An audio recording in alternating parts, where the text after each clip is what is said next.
গাজায় ইসরায়েলি আগ্রাসন বন্ধে মার্কিন প্রেসিডেন্ট জো বাইডেন শুক্রবার একটি দীর্ঘমেয়াদী যুদ্ধবিরতির প্রস্তাব দিয়েছেন। যুক্তরাষ্ট্র মত দিয়েছে, হামাস এই প্রস্তাবে উল্লেখিত শর্তগুলো মেনে নিলে ইসরায়েলও তা মেনে নিতে পারে।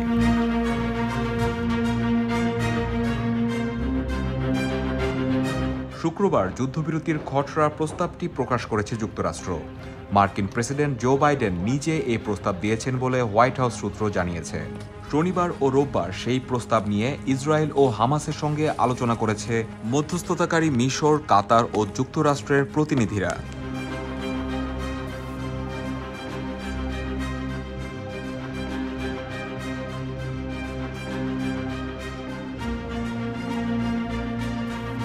হোয়াইট হাউসের মুখপাত্র জন কার্বি এবিসি নিউজকে দেওয়া সাক্ষাৎকারে বলেন, আপাত দৃষ্টিতে মনে হতে পারে বাইডেনের প্রস্তাবটি ইসরায়েলের অনুকূলে, যার ফলে ইসরায়েলের এই প্রস্তাব নিয়ে আপত্তি থাকার কথা নয়।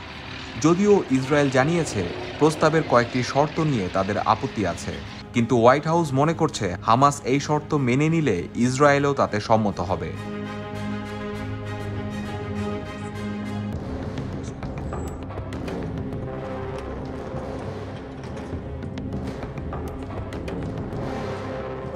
এর আগে মধ্যস্থতাকারীদের প্রস্তাবে সাড়া দিয়ে গত নভেম্বর মাসে সাময়িক যুদ্ধবিরতির প্রস্তাবে রাজি হয়েছিল ইসরায়েল ও হামাস।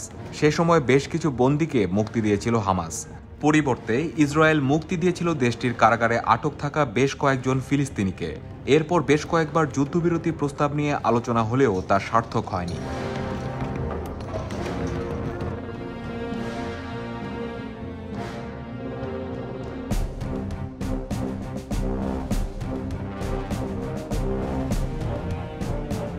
তবে এবারের প্রস্তাব নিয়ে মধ্যস্থতাকারীরা আশাবাদ প্রকাশ করেছেন।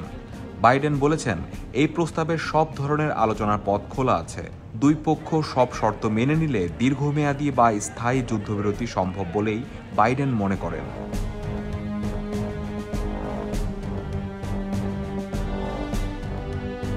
ইসরায়েলের এক মুখপাত্র সংবাদ মাধ্যমকে জানিয়েছেন, প্রস্তাবে যে শর্তগুলি আছে তার অনেক কিছুই ইসরায়েলের পছন্দ নয়, কিন্তু তারপরেও ইসরায়েল এ প্রস্তাব মেনে নিতে প্রস্তুত, কারণ তারা দ্রুত বন্দীদের মুক্তি চায়।